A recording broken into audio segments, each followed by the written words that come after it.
Ganyan po kami katapat sa inyo. Wala kaming itatago sa inyo. Hindi kagaya ng mga kasama ko po sa Quadcom. Nako! Relo pa lang, Kong. Relo pa lang ng mga taga-miyembro ng Quadcom. Tapos yung mga, pero ngayon, Kong, medyo nagbago na rin sila. Hindi na po pang... Ayaw mo pang pag-usapan yung mga ugali na nakita natin na lumitaw. Opo. Maganda yan, Kong, Sapagat naging matagal yung parang series ito eh. Ang pagdinig ng Quadcom parang telenovela. Ay, pero teka lang, Kong, bago natin ituloy yan, yung punto na yan, ang dami hong nagko-comment sa atin itong mga nakalipas na araw dun sa nabanggit ninyo na may tsansa daw ba talaga, Jen, Nelson? May tsansa ba talaga at posible ba talagang mangyaring maimbitahan nyo sa ganang mamamayan ang dating Pangulong Rodrigo Duterte? Tatanungin ni Kong Dante Marcoleta? Sabi ko, pag dumating ko si Kong sa ating palatuntunan... Pagka nandito yun, siguradong papayag din. Ayun, oo. Kasi meron siyang sinabi sa akin, naalala ko yun. Opo. Halos 2 beses niya sinabi. Aba, Kung sakasakali kanyang meron akong may tutulong sa'yo. Okay. Kahit ano. Basta kaya ko. Opo. Ay, pasabihan mo lang ako.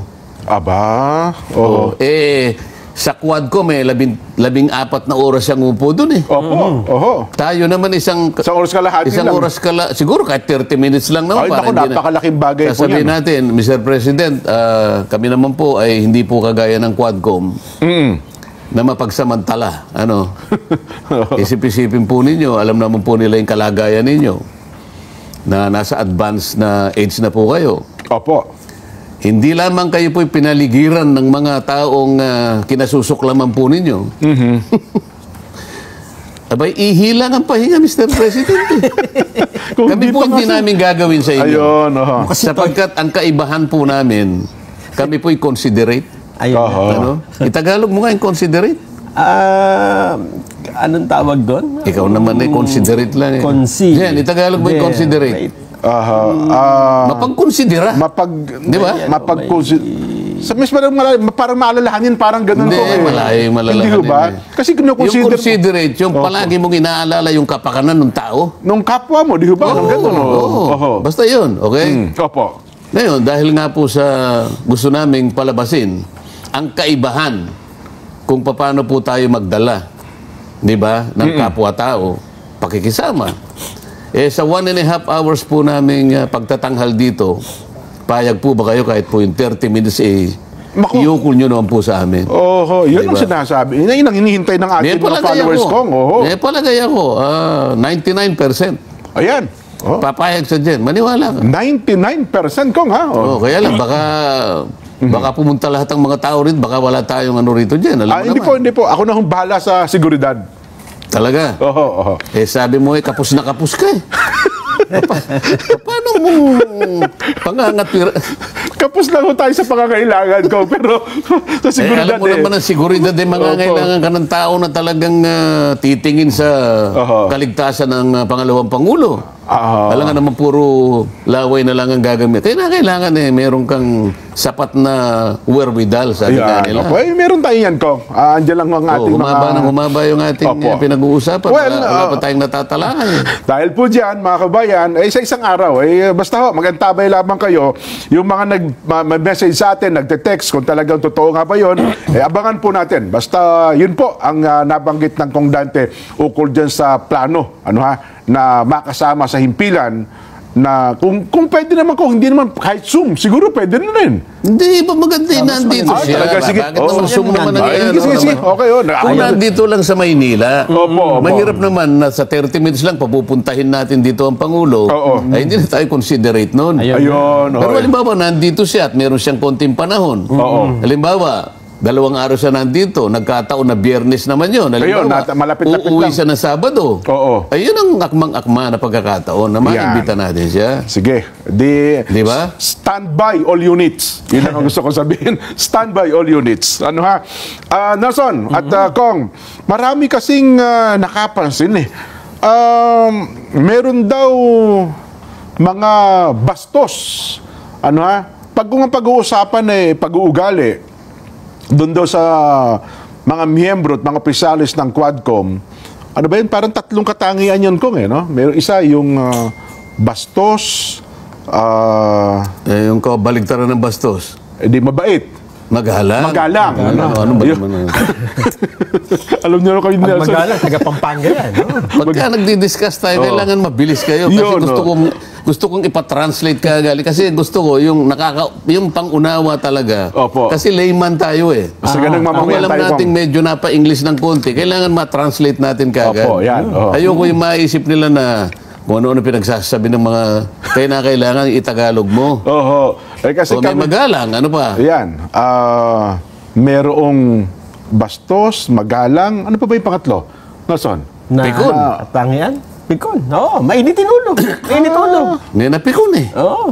Oo nga. Oo. Oo. May uminit ang ulo eh, mga ganyan. Meron naman Pag isa pikon ka, mainit ang ulo mo eh. Palagi. Yung naturalesa mo yun. naturalesa. Pikunin talaga. Meron Pikunin talagang ka ganon. talaga dahil Oho. mainit ang dugo mo. Oh. O nga yung mga discussion, tigilan na natin. Hindi, meron kasi talagang mga tao, Kong, na minsan nakakaasar eh. Madaling makapikon. Di ba? Pinuprovoke hindi. kasi yung tao. Meron talagang Namimikon, pikon. namimikon. Iba Oo. naman yun, ikaw nang naaasar eh. Ang Opo. sinasabi natin, yung naging kaganapan ng maraming pagdinig, Oo. madidescribe mo sa iba't ibang mga katangian, yung mga tao Oho. na naging bida at kontrabida doon sa mga pagdinig na yon. Ayun. Di ba? So, tatlo yun. Bastos, Apat. magalang, pikon. Ano yung pang-apat, Kong? Ano yung sinabi mo? Bastos, magalang, at pikon. Yung high blood. High blood. Iba yung pikon at saka high May mitin ulo. magpinsang buo yun eh. High blood, sabi sa Kapampangan po kasi high blood po tawag. Oo. Oo. Teka lang, doon ba sa mga miyembro at opisyalis ng Quadcom, may makikita ba yung mga apat na pag-uugali na yun, ko? Talagay ko. Oho. Pagsikapan natin. O sige nga po, Si unahin Nelson natin dyan yung... magaling. Nelson, I-analyze ikaw. natin, no? I-analyze. Sige, tingnan mo yung avatar mo, Nelson. Kung yung pagiging magalang muna, ko. Doon tayo sa positibo muna. Yung magalang. Oh, magalang. Isa lang ang aking ano. Isa lang ang pwede kong mapuntirya. Magalang, oo. Oo. Taga Pampanga siguro yan. Oo. Kasi magalang Pampanga. Hindi. Oo. Taga Mindanao siya. Taga Mindanao. Pero siya lamang ang kinakitaan ko ng paggalang. Kung taga Mindanao. Ano to? Batang Adjong. Adjong. Hindi. Si Alonto Adjong, Hindi, di ba yun? hindi. Di ba? Meron pa? Hindi. Oho. Pangulo Duterte. Yun. Si Pangulo Duterte. Bakit ka mo? Oho. Nakita mo ba sa bawat tanong sa kanya? Okay. Sir, kanya. Oo nga. Madam, sabi niya. Oho. Hindi na alis sa kanya yung mga salita na yun. Kahit na buwisit na siya. Kahit na pwede niya nang balibagin ng microphone yung isa. Pero sinasabi pa rin niya, Oho. Sir, ha? Pasensya na po kayo, Your Honor. Oho. Tapos nung kamuntik nang magbalibag, alam mo ang ginawa niya? Pasensya na po kayo. Ayun nga. Ayun. Meron ba sa kanila humingi ng pasensya, Jen? Parang wala ako sa kabuuan ng 14 na oras, wala akong maalala. Diyan mo makikita Oho. kung ano ang pagkatao ng dating Pangulo. Kaya kung ang pinag-uusapan natin, mga katangian, kaugalian na nakita natin mismo, Oho. ugaling Pilipino, kung ang pinag-uusapan ay yung paggalang, ito'y nakita ko sa katauhan ng dating Pangulong Duterte. Ganun ba? Ikaw, nasa very stressful, nakaupo. Oho. 13, 14 na oras, ihilang ang pahinga. Pinagtulong-tulungan. Opo. Pero, magalang pa rin. Pinipinta pa Meron pa nga isang tanong eh. Oo. Di, nakalimutan ko siya, nagtatanong na yun eh. Bakit po ang dami pong napatay? Ang dami po niyong inutusan na pumatay. Ang dami po nakalista na talaga pong napatay. Bakit po? Ba't wala man po kahit isa na kaso na naipay laban po sa inyo, Mr. President? Ayun na nga. Alam mo yung sagot niya? Oho. Nakaganon pa yung kamay niya. Oho. Ewan ko po sa inyo, sir. Kayo po dapat sumagot ng tanong niyo. Oho. Isip-isipin mo yung napaka-impertinenting tanong na yun. Oho. Oo nga no. Impertinente yung tanong na yun eh. Sa hukuman. Pero nakuha pa niyang, Oo. ewan ko sa iyo, sir. Kayo na po makakasagot. Kayo lang po makakasagot niya. Namumupo pa siya. Napansin niyo ba? Opo. Oh. Samantalang ipinipinta nila sa isip ng tao kung ang dating Pangulo ay palamura, di ba? Ay nakita na natin kumbaga sa sine. Kumbaga sa Netflix na series din. Opo. Maraming pagkakataon makikita mo kung consistent ang paggalang. Di ba? Oh. Unang-una pumunta siya ron. Okay. Una sinabi niya, ayoko na po sana eh. Di ba? Nauna siyang nagsulat, ayaw na eh. Nagbago ang isip, siguro sabi niya, kailangan ipakita ko yung aking buong pusong paggalang rito sa mga taong ito. Kahit na ako'y ginaganito nila, ipakikita ko pa rin na harapan ko sa kanila. Yun ang unang-una na batayan ng paggalang din. Pumunta siya. Di ba? Tumugon sa imbitasyon. Ano yung kabaligtaran naman ng kawalan ng paggalang? Ay, di sabi nyo, pagiging bastos. Masakit yan. Ikaw naman ang gumawa ng... Yung kabastusan naman. Sino naman yun? Nako, sino nga bang matuturing nating medyo may kabastusan doon? Ikaw, Nelson, baka may maalala ka. Parang yung, siyempre, alimbawa, may matanda, di ba? Kausap mo matanda, dapat medyo magaya lang ka, di ba? So, marami doon dyan Kausap nila si dating Pangulong Duterte. Pero, hindi dapat, di ba? Bilang una, dating Pangulo, at meron ding katandaan siya, dapat magalang mong kakausapin. Sino nga? Ang nakita kong isa doon na hindi gumalang sa matanda at sa dating Pangulo, si dating Senador Antonio Trillanes. Sa halip nasarpe, no? Pinrubog pa nga dating Pangulo. Saka paraan ng pagtatanong niya. Wala ka na, sabi niya. O ano ngayon? Sabi mo, wala ka na, sabi niya doon. Ito yung dating Pangulo ng Republika ng Pilipinas. Kaya nga nasa batas. Na kapag naging dating Pangulo, yung kaukulang paggalang, hindi mawawala. Totoo. Kaya may gwardiya yung dating presidente. May mga PSG. At anong balita ko nga, totoo ba? Ewan ko, kung mayroon na ata nag-move ngayon, ang PMA alumni ay parang balak siyang paalisin si Trillanes. Meron ata silang grupo, yung mga general, na mga nagsipagtapos ng PMA, parang gusto siyang i-expel sa Philippine Military Academy alumni. Bahala sila dyan. Hindi natin alam kung tutuloy nila yan. Sana mangyari nga, Sana, hindi ko lang alam. Speaking of Trillanes pala, kung maisingit ko lang totoo kaya itong nabalitaan natin. Di ba kasi pilit po na tumatanggi itong si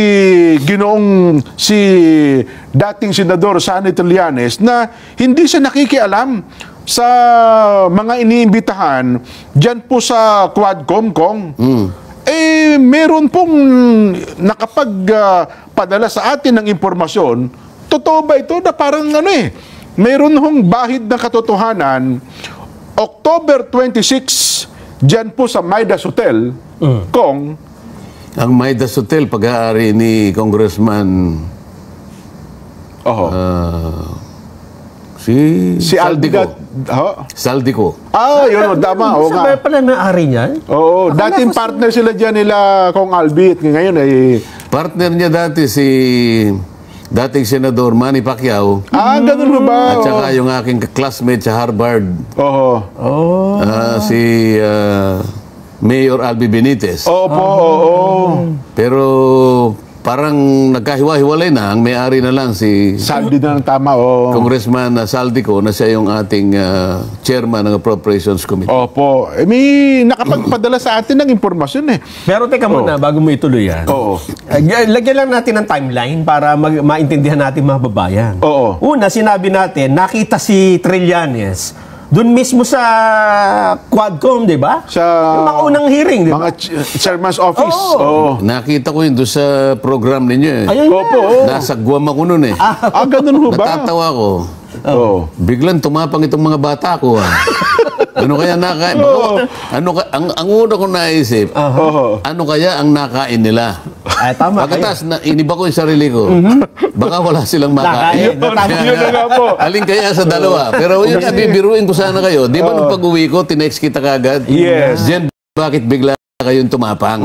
Ganun pala kung pag wala na kain, nag-hallucinate. Nag-hallucinate ko. Kasi ang sabi nila sa atin noon, nako yan katang isip nyo lang yan, di yan totoo. Hallucination nyo lang na si Trillanes na nakikialam dyan sa Quadcom. Kaya lang Dito pumutok yun eh. Yun na nga po ko. Anong naging batayan nyo? Yun nga, mabuti nga, nabuksan natin ito eh. Ayun na nga. Kasi dun sa una ko, hindi ka naman makakalagpas sa una, CCTV ng Congress. May mga tao makakakita sa'yo. Kahit i-deny niya noon yan. Paano nyo nakuha yung Alam nyo naman tayo CCTV? Meron kami siyempre naman. May mga kaibigan tayo dyan sa Talagang may connection pala kayo. May No? intelligence tayo eh. So, base sa CCTV, ano yung napatunayan doon? Mukhang siya ang nagbibigay ng mga command. Ganito, ganyan. Hindi, sa CCTV, ano yung nakita doon? Ikuwento ninyo para... Di umano'y pinupulong ni Di umano? Nakita na nga eh. Ano ginagawa niya at nasaan siya? Anong oras? Anong araw? Yung mga ganun. Hindi muna namin sasagutin kong yan, ha? Dahil yan eh. Sensitibo. Baka mapahamak yung ating Pero, nung pumunta si Pangulong Duterte, parang inamin na niya dyan, di ba? Kasi personal napilitan siyang pumunta. Di ba? At sabi dati, hindi siya nakikialam kasi yung pag-uusapan niya, ICC pala niya. Ngayon, nainamin pala talaga siyang may koneksyon. Nung natanong siya, di ba? Ito bago. Ito naman. Anong pasabog mo ngayon? Dahil sa tayo nag-hallucinate. Sabi nga ni Executive Secretary, hallucination nyo lamang yan. Bunga. Siguro nga, nag-hallucinate siguro. Kasi ang sinasabi, dyan daw po sa Midas Hotel, October 26, sa pagitan po ng alas 10 ng gabi. May oras pa. Hanggang alas 12 ng hating gabi, binibriefing daw ho ni dating Senador Sonny Trillanes, ito pong si Colonel Ruina Garma, Kong. Wala ba kayong CCTV na ipakikita na yung araw na yun pumasok yung dalawang katauhan na yun sa Midas Hotel? Yun ang... Para mapagtibay natin. Mahirap yung nag-aakusa tayo pero baka naman hindi. Baka nga po hindi. Ako naman siguro Kong, nagsabi ko, baka nag-hallucinate lang siguro. Yun makapagbigay sa atin ng impormasyon. At nung sumunod na araw, meron pa siyang isang binibriefing daw eh. Hindi, huwag natin sabihin na nag-hallucinate yung Ako po. Kayo lang pero yung baka naman kumpleto sa pagkain yun. Baka nga po, yun ang balik sa atin ng impormasyon. Baka totoo yung sinabi niya sa'yo. Yun nga po. Hindi ko na, sa next time ko na babagitin kung sino yung pangalawang kanyang binibriefing. So, dalawang tao yung nabigay ng impormasyon. October 26 at saka 27, Midas Hotel, pagitan po ng alas 10. Na araw. Yes po, alas 10 ng gabi hanggang... Parehong oras, gano'n? Mga ganun daw po, nasa pagitan ng ganung oras ko. Siguro itatanong nila, ano namang masama? Bagay, wala nga siguro namang masama yan. Kung binibriefing na naman pala niya. Kung sino man na binibriefing niya doon. Sino nagsabing anong masama? Kasi yun yung tanong ng yun ang malimit vlogger sa atin. Mga vlogger. Ano namang masama kung nagtuturo si Trillanes? Ano namang masama kung... Nandun siya sa hearing. Sa hearing na yun. Hindi na maumaten doon, di ba? Lahat naman na niya, welcome doon. Ako nga niya, nandun din ako. Hindi ako nakikialam sa hearing. October 27, 28 ba yan sinasabi? 26-27, Kong. Kailan ba nakakulong yung Garma? Kailan ba siya na... Pakicheck nga sa avatar. Kasi kung nakakulong siya, ibig sabihin, pinayagan siya ng leadership ng House of Representatives. May problema yun. Di ba? Oo nga, kasi nakakontempt sa doon. Tingnan nyo muna kung anong araw na nakakulong, nakontempt siya eh. Kasama yung isang pulis na nakontempt. Matagal yung araw na yon kasi meron silang rekomendasyon na hindi 10 days, kung hindi kanya hanggang sa matapos yung pagdinig. Kaya alam ko, baka sakop ng araw na nakakulong siya at kung totoo na at merong nag-confirm na mapunta siya ron, so pinayagan siya. Paano mangyayari yun? Nasa pag-iingat ka ng House of Representatives pagkatapos kinausap ka ng dating senador. Mula sa Quezon City, napunta ng Pasay. Kasi ang Midas nasa Pasay Kong eh. Di ba? Napakabigat ng implikasyon yan. Makikita mo na dyan ang sari-saring mga espekulasyon dyan. Oho. Ano naman ang kinalaman ng isang dating senador sa gawain ng Quadcom? Oh. Lalong-lalo na kung nakapiit yan, nakadetain. Opo. Siyempre, under the control ng House of Representatives. Bakit? Ano naman ang business niya para kausapin siya? Yun nga lang lagi tinatanong. Ano naman yung masama kung kausapin ng Italianos yan? So, Napakasama. May masama palang Sapagkat- implikasyon yun, Kong. Sapagkat walang negosyo si Trillanes. Oho. Hindi siya parte ng Quadcom.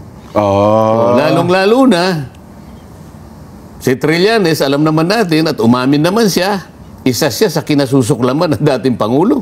Oho. At siya rin naman, suklam na suklam din sa ating Pangulo. Totoo. Isa siya doon sa mga bastos. Bakit kamo? Oo. Balikan natin Sinabi yung usap niya, yan. Duterte ka niya, di ba? Oo.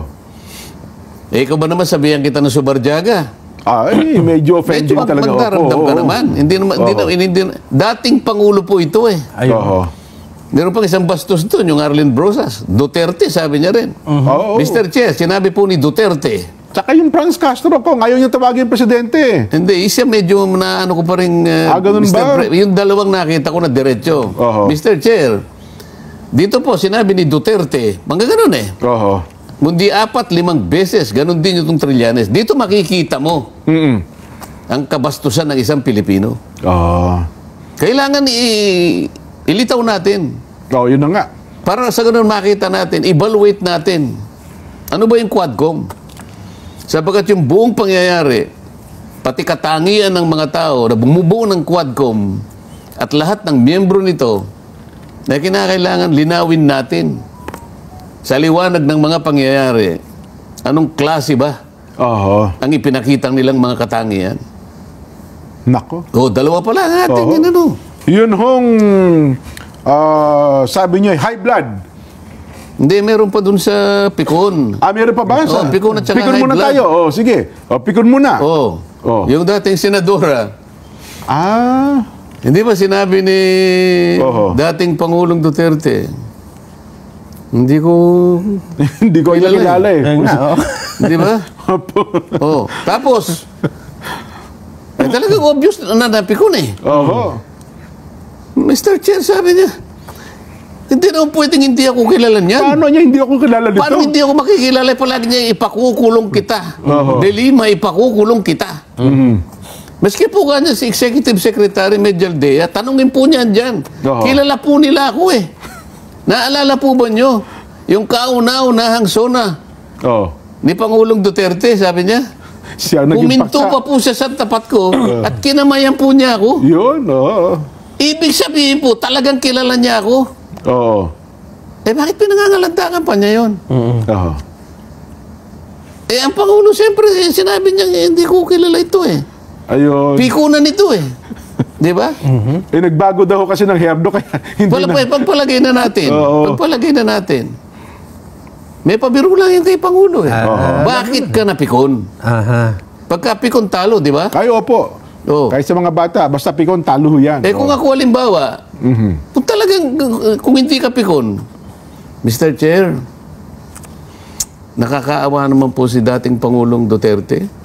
Hindi pa naman po siya matandang-matanda. Bakit po nakakalimutan niya na ako? Mga ganun dapat ang tirada mo. Yeah. Pero hindi ka dapat nagpa-apekto. Lumitaw dito.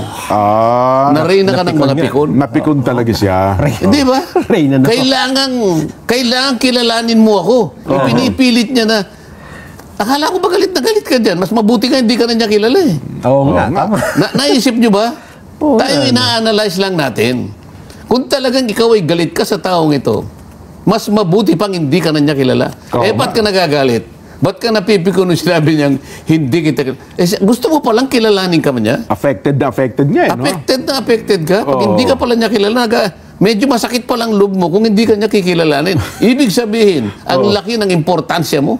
Pag-importansya mo sa dating Pangulo. Yun ang lumilitaw. Ang liwanag naman ito eh. Di ba tayo minsan? Opo. Meron tayong ina-analyze dito eh. Nakapagbitaw din ako ng ganun eh. Sino ba itong dalawang ito? Hindi ko masyadong kilala ito eh. Naalala nyo ba yun? Opo. Naalala nyo eh. Oho. Yung isa, si Congressman Atrasado. Oo, nung nagtanong kayo doon, Yung isa, yung artista. Oo nga, oo. Hindi ko kilala itong mga ito. Tapos sabi mo naman, kilala ko po sila. Kilala ko po sila, oo. Naalala mo yun? Yes po, oo. Nelson. Nilista ko pa nga po pangalan ng mga yan, sabi ko ganoon, oo. Bakit ako nagbitaw ng ganung pananalita? Oho. Kasi kilala ko yung dalawa yan, yung dati, nung hindi pa nag-quadcom eh. Magalang yung dalawa, kaibigan ko yung dalawa na yun eh. Opo, oo. Ha? Hindi nagtuturo ng ganun. Hindi niya, are you rebuking this committee? Hindi ganun yung kakilala ko.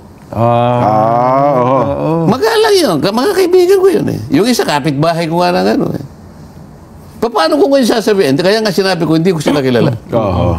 Kasi pareho silang hindi sila abogado. Kasi malaki na pareho pinagbago nila. abogado. Teka muna, hindi naman sino ba itong mga ito? Hindi na ito yung mga kakilala ko. Yun lang ibig ko sabihin Yun nga, dyan. yun nga. Oo. Okay?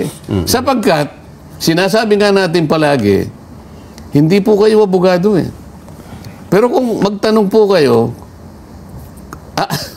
kahit na po wala na sa hulog, ipinipilit ninyo eh. Kaya po sa panig po nung nakakaalam ng batas, nakakaawa po kayo eh. Opo. Ito yung punto natin, kaya kung nasabi. Kaya kanina, nung sinasabi dinidiscuss natin, ba't hindi niya ako kilala? Ba't ang sakit ang loob mo? Oo. Gusto mo bang kilalanin ka pa rito eh? Galit na galit ka rito? O ngayon, pansinin mo ngayon, anong klaseng katangian ang ipinakita nila sa buong Pilipinas? Oho. Kaya, Yun. Na atin, magalang, bastos, Pikon, pikon, High blood, yung isa. pang-apat, high blood, gong. Mainitin ulo. Ayan. No. o yung high blood, kilala mo naman yun eh. Si Congressman Paduano yan. Kaibigan natin yan. Walang tatalo. Oo. Walang tatalo. Pero alam mo ba yung 14 na oras ko, ina-expect ko na magtatanong siya, meron siyang line of question. Hindi pala siya nagtanong. Doon ako nasipayo eh. Kasi hinihintay ko yung mga linya ng itatanong ni Com Caramps. Wala, puro lang pala sa order. Sabi, order. Nagpo-point of order na lang siya eh. Puro point of order. Ito yung problema natin. Opo. Pag nag-point of order ka, pangkaraniwan, dapat merong mga rules na nilabag mo. Okay. Kasi raw, sinabi niya, hindi rules ang sinasabi niya eh. Oo. So, pinipilit niya yun. Hanggang doon lamang ang kaya niyang gawin. Pinipilit niya na merong nilabag sapagkat napatunayan na ganito, bakit iniiba mo? Wala sa hulog talaga yung mga ganun eh. Kasi pagka point of order kong tatawagin agad siya kasi uunahin siya, di ba? Priority yung point of order. Pag nag-point of order ka, ang sasabihin ng chairman, what rule has been what is your point of violated? order? Opo. What is the point of order? Kasi it presupposes the violation of the rule. Tama. Ano yun? Wala namang pangkaraniwan. Wala silang sinasabi na rule na na-violate. Kung kamukha nung sinasabi ni Congressman Abante, pinangaralan niya si Pangulo. Aba? Pangulo, kanya, kami po yung nakikiusap, huwag po kayong gagamit ng mga bastos na pananalita na ganito, na bulgar na ganito, ganyan-ganyan. Opo. Sapagkat po, hindi namin papayagan yan. Magpo-point of order po ako. Anong basis ng point of order? Halimbawa, di ba, yung Pangulong Duterte, palagi niyang ginagamit yung PI. Yan. Alam na natin yun. Huwag na natin PI, sabi niya. Para sa kanya, bulgar yun. Paano kung halimbawa, nandun ako, wala lang na gano'n eh. Nasa dalawang pagdidesisyon ng Korte Suprema, yung PI, hindi isang bulgar na, isang pangkaraniwang remark na ginagamit. Kasi may nagdemanda eh. Ano nag-i-issue ba sa Korte yan? Nag-issue sa Korte. Dinimanda ng ano yung termino natin? Ng kawalan ng paggalang. Kasi inano siya. Slander by the o whatever. Ang ruling ng court, hindi ano yan common ano lang yan eh. Ayun, ganun ba? Kasi kung papansinin mo, yung PI, pansinin mo, sa bawat ginagamit na pananalita ni Pangulong Duterte na PI, wala siyang mo. Ibig sabihin, wala siyang inaano na isang Hindi siya tao. pinapartikular sa isang tao. Wala. Oho. Basta niya, PI. Sabi niya lang. Oho. Iba yung sinabi mong PI mo. Direkta sa'yo. Oho. Pansinin mo lahat ang sinasabi niya. Wala. Kaya makikita mo, kabisado niya yung batas eh. Opo. Kabisado niya yung batas. Oho. So dito lilitaw ngayon lahat. Ito nga, nagpipilit siya, pinipilit niya na mabuti hindi siya pinangaralan. Oho. Hindi lang kumikibo yung dating presidente. Pwede nating sabihin sa kanya, pwede nating i-text sa kanya, basahin mo itong desisyon ng Korte Suprema, dalawang jurisprudence. Yung PI ay isang pangkaraniwang ekspresyon na ginagamit. Hindi vulgar. Ayun pala, no? Kaya pala sa Senado, hindi siya pinigil kasi sabi niya, parang, sabi ang ruling... Una, wala siyang sinabing mo. Di ba? Statement I-analyze mo lahat ng mga pinagsasabi niya. Statement Wala of yung facts mo. daw po yun sabi niya. Kumbaga, yun ang nasabi niya that time, actual, nung nababanggit niya salita na yun. Ayun. Oho. Tapos na ba tayo? Hindi ho, meron pa. Uuwi na ako eh. Martes pa lang eh. Nagkamali ako. Kala ko Biyernes eh. May meeting pa ako eh. Meron pa lang, so yun ang apat na katangian ko nga na dapat ay ma-analyze din ng Kaya ating mga natin kabayan. ine-expose, tinutulungan natin ang ating mga mamamayan Opo. para makita nila, pati katangian na kanilang ipinakita, yung kanilang decorum, yung kanilang composure, dapat sa liwanag po, sa liwanag ng mga pangyayari, salaminin po ninyo kung sino-sino sila. Oho. Naku, oo nga, no? Makakatulong yun para mag-analyze ang ating mga kababayan. Merong galing-galingan pa ron, di ba? Ayun. Yung masyadong masalita. Oho. Sa English, tawagin yun, smart alec. Smart alec. Tagalog mo yung smart alec. Galing-galingan. hindi ko alam kung ano eh. Alam naman ako, konti lang alam ko sa Tagalog dyan. Opo. Kapampangan ako eh. Opo. Sa Kapampangan, ano bang tawag doon? Smart alec.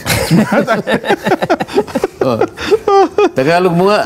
Naku, ngayon ko lang narinig ko yan. Ayan, ang hirap naman sa inyo. Sinasabi ko sa iyo, maghanda kayo eh. Smart alec. Yung masyado siyang Nagdudulong-dulungan mapaggamit ng... Tama naman yung mga salita. Kaya lang, halimbawa, pwede mo naman sabihin sa pamagitan ng isang salita lang. Gagamitin mo pa 5 hanggang 8 salita. Mapalabok masyado mananalita. Yung Mabulaklak na pananalita. Siguro smart alec, bulaklakin. Alam mo? Pwede na ba yun, Nelson? Pwede. Pwede, Hindi ba? nga, no? So, pagka... With all due respect, I wish to manifest, Mr. Chair, that on the basis, mga ganon, Yan ang mga smart alec. Ayun. Meron namang, ayun nga, dahil hindi naman niya talaga, corroborate na ng corroborate. Wala namang word na corroborate. Affidavit ka niya. Wala namang affidavit. Ito yung kinakailangang ma-expose eh. Opo. Pagkatapos ito, ang susuri, ito ang mag-iimbestiga sa dating Pangulo ng Republika ng Pilipinas.